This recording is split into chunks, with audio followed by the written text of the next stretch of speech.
Olá, eu sou a Samantha, este é o Arthur e você está no canal dele, meu, nosso, o Cão que Lê. E hoje eu tava conversando com o cão, inclusive, passeio, calma, né, calma. Tava conversando com ele e pensei, poxa, eu queria trazer um vídeo diferente, né? Mas ao mesmo tempo é aquela história, meu canal, minhas regras, porque é uma temática que dá margem a eu querer saber quais são os seus, na sua opinião, quais são os 3 livros que mudaram o mundo. Bom, vamos aqui por partes para o que que eu pensei na caminhada com o neném. Eu pensei que livros que eu poderia mostrar, que livros que eu acho que de fato mudaram o mundo como a gente conhece. Aí eu pensei, nossa, mas é muito difícil, porque muita coisa mudou, muitos livros mudaram muitos pensamentos, e foi a partir deste pensamento, inclusive, que eu decidi pensar assim, 3 que fizeram total diferença, porque a minha ideia inicial era um livro. O que é um livro, né? Assim, para mim é uma concentração de ideias, ponto. Seja na ficção ou na não ficção. E ideias têm um poder muito grande de mudar o mundo, literalmente. E aí eu pensei, poxa, mas tem tanta obra boa, tanto escritor, autor, enfim, e respeitando todas as categorias, como nessa linha de corte. Não foi difícil, mas não foi fácil, porque aí eu pensei, bom, o que de fato mudou? Mudou no sentido de assim, que há muito tempo já, ainda mais de um século, essa foi minha nota de corte, há mais de um século ainda se faz tão atual nos dias de hoje, ou as consequências que a gente tem em relação àquilo num período histórico, ponto. Como eu também parto da premissa que quem muda a sociedade é o homem, enquanto ser humano, então as ideias dos homens que modificaram a sociedade e que causas trouxeram. Bom, aí eu fui, né, eliminando várias coisas, porque eu tive que deixar muita coisa boa de fora, selecionar só 3. Então foi assim nessa linha, para finzinho de domingo, para você pensar, ver o que eu acho, e sem juízo de valor, se pro bem ou pro mal, tá? A gente já aviso. E é isso. Se é a sua primeira vez aqui, seja muito bem-vindo, seja muito bem-vinda. Deixa aqui abaixo nos comentários o que você está achando do canal, se você já está aqui já há um tempinho, e o que você achou desse pódio que eu fiz, né? Que não tem nem terceiro, segundo, primeiro lugar, porque cada um mudou de certo modo. Então vamos lá. Primeiramente, Sigmund Freud. Aí eu peguei um texto, porque eu fiquei com preguiça de mexer lá nas minhas obras, porque daí eu vou ter que necessariamente arrumar todas as prateleiras, mas você vai falar, você está falando enquanto homem, eu estou falando enquanto poder de ideias, e enquanto psicanalista que eu sou, o quanto que ele modificou a visão que nós, enquanto psicólogos, tínhamos até então. É o pai da psicanálise. Este aqui em português você acha fácil, seria as cinco lições de psicanálise, que é uma excelente porta de entrada. Esse aqui é uma leitura introdutória à psicanálise, psicoanálise, à psicanálise, mas tem muitos textos bons introdutórios. Eu pensei, bom, qual que eu poderia falar? Porque se fala Freud, a primeira coisa que vem na mente de muitas pessoas é a interpretação dos sonhos de 1900. Eu ficaria com o texto antes, aliás, vários textos antes, mas enquanto panorama geral de como a gente entende o homem, eu vou ficar com o inconsciente, vamos colocar assim, que é um termo que traz que aguça muito também a curiosidade das pessoas. Em que sentido? No sentido de, quando ele cunha, né, a segunda tópica aí, Diego, a primeira tópica aí, Diego Sperego, enfim, para quem aqui é estudante de psicanálise, e a segunda tópica é o inconsciente consciente, primeira, segunda aí, Diego Sperego, que é o que as pessoas sempre ouvem, mas eu não quero dar uma aula não, mas a questão do inconsciente, da gente não estar no domínio das nossas ações. Assim, nós somos regidos pelo aquilo que desconhecemos em nós mesmos, está inconsciente, a gente precisa trazer luz, trazer a consciência, o que está consciente no momento, as coisas que foram, enfim, represadas, reprimidas, mil coisas aconteceram para que a gente tome as atitudes que a gente toma nos dias de hoje e também interfere no pensamento. Então, sim, mudou um século, né? Freud nasceu em 1856, morreu em 1939 e os escritos dele continuam tão atuais quanto a época. E tão atual também é a dificuldade não da gente explicar a psicanálise, não é isso, mas ainda mais nos tempos de hoje, né, 2024, de entendimento das pessoas acerca do que ele falou, seja sobre a sexualidade, seja sobre a sexualidade infantil, a histeria que eu ia pontuar aqui por base, que transformou em muito a psicossomática também, enfim, deixo Freud como indicação, qualquer um texto avulso que você encontre. Aqui eu fiz resenha dele.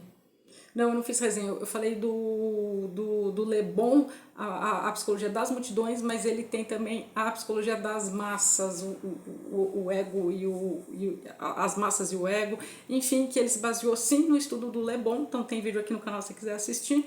Então, Freud eu não quero trazer, porque eu até comentei com a Ingrid do Gatos e Livros, eu não falo muito de psicologia, porque, enfim, aqui é um canal literário, não que Freud não tenha agregado, não isso, mas porque eu quero que fique as leituras que eu estou fazendo, senão parece continuação de trabalho, e não quero, porque é muito mais profundo que isso, e também não quero ser rasa, então eu opto pelas leituras de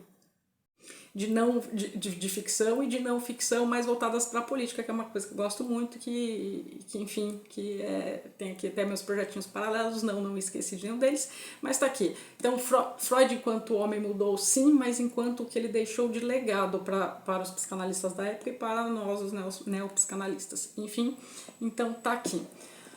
Na sequência, e aí eu vou falar tem até vídeo aqui no canal separadinho dos dois, eu pego Maquiavel, o Príncipe. Aí você vai falar, mas por que você pega Maquiavel, o Príncipe? Então,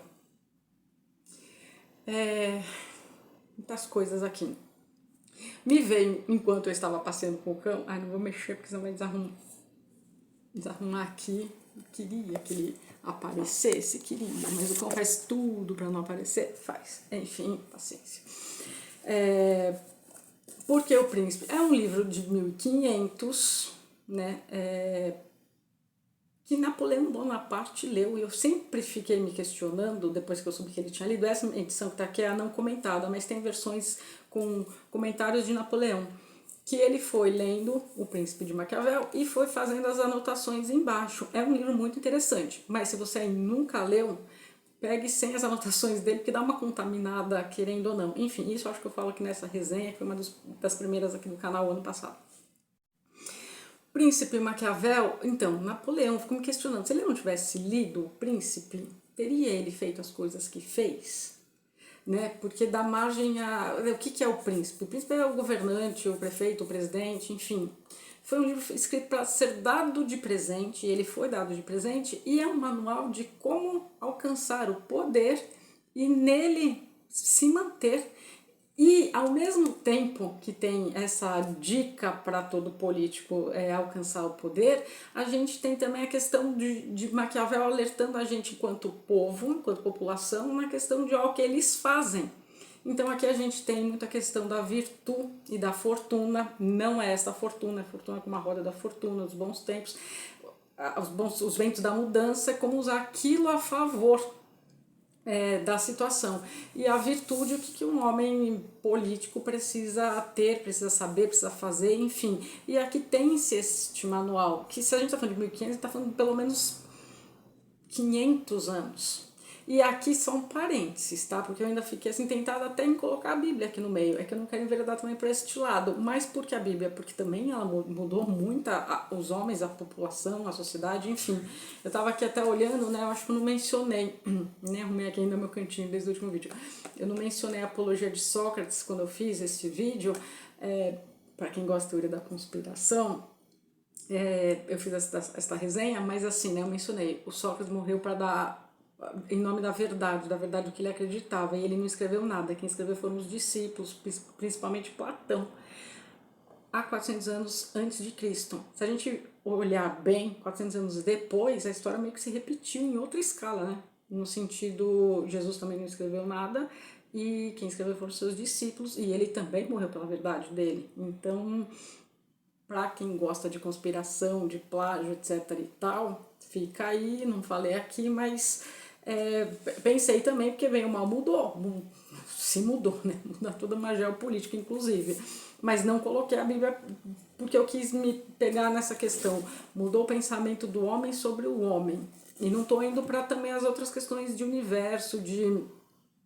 Pensei também em colocar um Carl Sagan, mas ele não... Primeiro que já não tá, século passado, mas a gente está ainda falando de 25 anos, ele morre no finalzinho dos anos 90. Então, assim, ainda estaria muito perto. Muito embora para mim, tal qual a foto agora de Trump é aquela que de quando ele foi, de quando da tentativa de assassinato dele, né, ficou icônica. A do Carl Sagan também, quando ele pediu pro pessoal tirar a foto que leva até o título de um dos livros dele, O Pai do Ponto Azul, da Terra, acho que foi a Voyage, a tantos 1000 quilômetros de distância, para a gente ver que a gente era só um pontinho, né, nessa vastidão que é o universo. Enfim, então também tirei. Então, assim, foi muito difícil, porque eu quero saber a sua opinião, deixa aqui nos comentários aqui embaixo. Enfim, e aí eu peguei este porque se influenciou Napoleão, influenciou todos aqueles que vieram depois, inclusive. E aí eu separei assim, um trechinho do Freud, eu não vou ler porque tá em inglês, mas já foi dada a explicação, e aí eu separei aqui um trechinho assim, né, diferente do da resenha. Você quer ver o vídeo completo? Meu Deus, trava-línguas hoje.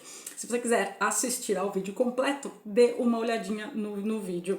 Então aqui eu separei assim bem aleatório, né? Ó, é fácil, ele está falando da população, é fácil persuadi-los de uma coisa, é difícil firmá-los naquela convicção, por isso convém estar organizado, de modo que quando não acreditarem mais, seja possível fazê-los crer à força. Moisés, Ciro, Teseu e Rômulo não teriam conseguido que suas constituições fossem obedecidas por tanto tempo se estivessem desarmados. Em nossos tempos, lá 1500 bolinha, 1400, 500, foi o que aconteceu ao Frei Girolamo Savonarola, aí aqui embaixo tem a explicação de quem é, que se arruinou com a Ordem Nova a partir do momento em que a multidão começou a não acreditar nela, pois ele não dispunha de meios nem para manter firmes os que haviam acreditado, nem para fazer crer os descrentes. Homens assim enfrentam grandes dificuldades, defrontando-se em seu caminho com os perigos que precisam ser superados com a virtude. Depois que vencerem esses perigos e passarem a ser venerados, tendo aniquilados os que tinham inveja de suas qualidades, tornam-se poderosos, seguros, honrados e felizes. Enfim, aqui ele está falando aqui basicamente do que? Neste trecho inteiro, eu estou no capítulo 6. Quando ele cita ainda Moisés, Ciro, Teseu, Rômulo, quer dizer, tem também um estudo dos outros grandes personagens da história, que é assim, se não estão acreditando mais em você, força-os a acreditar. E aqui ele explica que vá à força, e aí ele explica a questão do armamento, tudo muito atual. Então, assim, não é nem que envelheceu bem, continua o mesmo manual para 1500, para 2024, 25, 26, enfim, precisamos aqui à frente por tudo que a gente está passando. É muito atual. É um pouquinho carregado a linguagem? É, não vou mentir. Bem diferente das peças dele, que tem aqui um continho. Esqueci o nome agora, mas tem a peça de teatro A Mandrágora, que é de morrer de rir. Aqui, enfim, foi um presente, então a linguagem é rebuscada, tal, e tá aí para pensar. Então eu deixo ele. E por último, mas não menos importante, talvez eu diria assim, um dos principais, não trouxe ainda resenha aqui do Manifesto do Partido Comunista, mas por quê? Porque desde quando ele foi escrito lá em meados de 1800, 1850, em torno disso, Marx e Engels, um panfletinho, isso aqui é um panfletinho, gente, aqui tem bastante coisa no início, mas um panfletinho impresso numa gráfica de esquina, mudou todo um pensamento, fez os czares da antiga Rússia virem abaixo, elevou comunistas ao poder, e a Rússia está como está até hoje. Então a gente está falando de mais de 200 anos. E não só a Rússia, se a gente observar tudo que está acontecendo no nosso mundo hoje, no nosso país hoje, em termos Brasil, essas ideias, a luta de classes, ela instiga muito a inflamar. Olha a nossa política hoje em dia como está. Então, para mim, talvez um dos livros mais perigosos, não vou dizer mal interpretados, eu tenho vários outros livros que eu trarei em tempo, este também, em que a teoria marxista é rebatida, mas não dá para nós negarmos, é que não estou indo juízo, não estou nem defendendo, nem indo contra, estou falando da importância histórica que teve. Como eu disse, um panfletinho impresso, distribuído, revolucionou, de certo modo, um pensamento político. E revolucionou tanto que está aí até os dias de hoje. Enfim, até os dias de hoje. Separei aqui um trechinho, dois aqui na verdade, mas por que eu falei que isso aqui é maiorzinha? Porque este aqui tem os prefácios, tem o que é liga, tem o prefácio histórico, tem essa ediçãozinha que ela é bem boa. Eu comprei ela faz pouco tempo, não faz muito, porque eu também estudei filosofia. E o Capital, Marx e Engels, os dois, mais do que cada um sozinho, para mim tem um peso maior em termos de mudança de pensamento, porque nem todo mundo leu os outros, mas esse aqui é de muito fácil acesso, como eu disse, ele foi distribuído gratuitamente. Essa ediçãozinha aqui é bem boa, foi uma das melhores que eu li, quero trazer aqui para o canal sim, mas enfim, você sentiu o tom e aonde eu quero bater na tecla. Aqui eu estou na página desta edição 78, estou no segundo capítulo, Proletariados e Comunistas. Aí ele eles falam, aí vem a finalidade imediata dos comunistas é a mesma de todos os demais partidos proletários, dois pontos. Formação do proletariado em classe, derrubada do domínio da burguesia e conquista do poder político pelo proletariado. Aqui eu já poderia eu mesmo rebater, não precisava nem recorrer a Instituto von Mises, nem ninguém mais. Mas tá aí para vocês sentir, como não é uma resenha específica deste, eu pulo e não vou nem mencionar. No mesmo capítulo, aqui na página ao lado, a gente tem... O que distingue o comunismo não é a abolição da propriedade em geral, mas a abolição da propriedade burguesa. Mas a moderna propriedade privada burguesa é a expressão final e mais completa do modo de produção baseado no antagonismo de classes, na exploração de uma classe pela outra. Nesse sentido, os comunistas podem condensar sua teoria em uma única expressão: supressão da propriedade privada. Nós, os comunistas, temos sido censurados por querermos abolir o direito à propriedade adquirida pessoalmente, fruto do próprio trabalho de um homem, a propriedade que, dizem, constitui a base de toda a liberdade, atividade e autonomia pessoais. Paro por aqui para você tirar suas próprias conclusões, é o que eu digo sempre. Eu leio os dois espectros sempre, os dois lados sempre, até porque, para rebater aquilo que a gente não concorda, a gente precisa ler o que está sendo dito. Então, às vezes as pessoas olham, nossa, mas tem livro de direita, de esquerda? Tenho. Imagina só ter sobre um viés. Atrapalharia muito o pensamento crítico, né? Então, você tem que ler direto da fonte, porque senão as pessoas criticam e nem sabem o que está escrito aqui dentro. E é como eu penso, tem vários vídeos aqui no canal, vocês já devem ter visto. Então, eu fico com Marx e Engels, o Manifesto do Partido Comunista, o Príncipe de Maquiavel e vamos arredondar as 5 leituras, arredondar sobre a histeria ou a interpretação dos sonhos de 1900 que, né, elevou Freud ao patamar. Então eu fico com esses 3 autores e aqui enfatizo e reitero 1000 vezes, 1000 vídeos, a importância da leitura.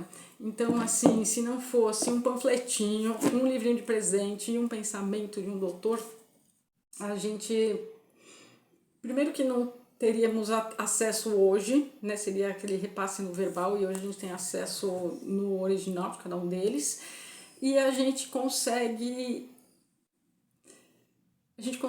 pôr no papel essas ideias e quando a gente lê, interpreta e faz uma análise crítica, trazendo para os dias de hoje, porque as ideias são atuais, mas o modo de atuar não é mais o mesmo. Né? Assim, se a gente for ver bem, se você faz terapia, você sabe, você vai uma vez na semana, mas Freud começou atendendo todos os dias, num divã atrás, tem coisas que mudam. Aqui em São Paulo, hoje em dia, por exemplo, fica inviável uma pessoa fazer terapia 5 vezes na semana. Não que não haja, se ainda a sociedade psicanalítica, sim, temos aqui também, não quero falar besteira nenhuma, mas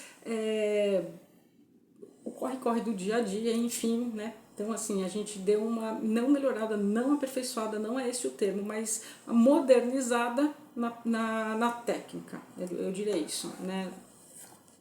O príncipe a gente não chama mais de príncipe, a gente não está mais em condados, a gente não está mais em meio a reinados, mas a gente está em meio a governos de modo em geral, e que foram passando por alterações de lá até os dias de hoje.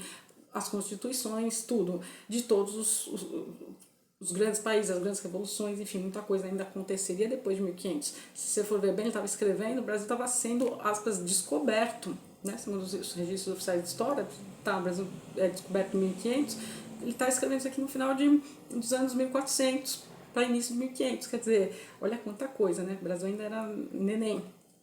Se a gente pegar aqui meados dos anos 1850, Marx era advogado e Engels que bancava ele, porque Engels tinha dinheiro, né? Ele falava tudo que falava, mas ganhava graninha, enfim. Mas Engels tinha dinheiro, sim. Mas a partir do momento que duas pessoas sentam, estudam, não dá para jogar fora aquele pensamento. Dá pra gente avaliar que, assim, peraí, os países que adotaram não deu certo.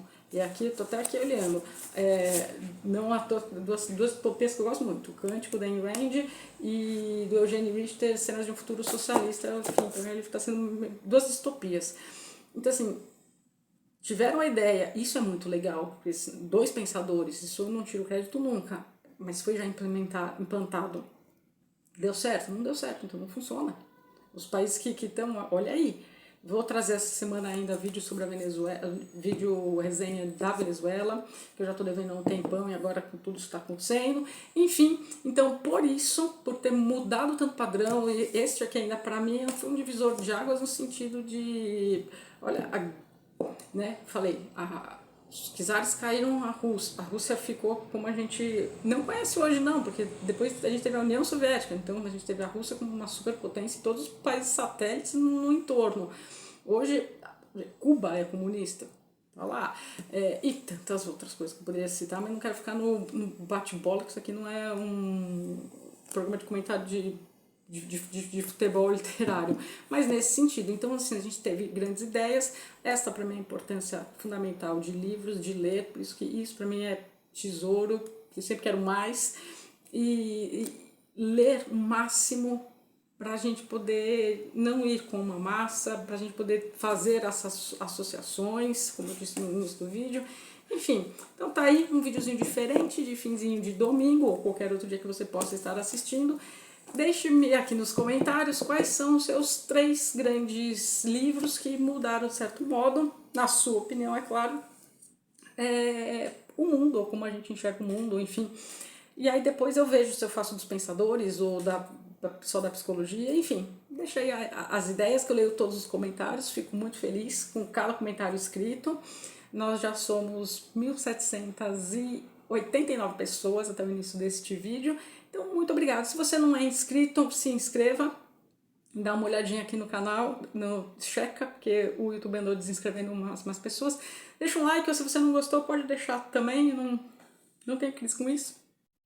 E até as próximas leituras aqui do canal. Vem se despedir, Arthur. Se não deixar um like pra mim, deixa pelo cão, tadinho. Ele já tá aprendendo, tá ficando bonzinho. Se não por mim, pelo cão que lê. É isso, gente. Boas leituras, boa semana. E até os próximos vídeos aqui do canal O Cão que Lê.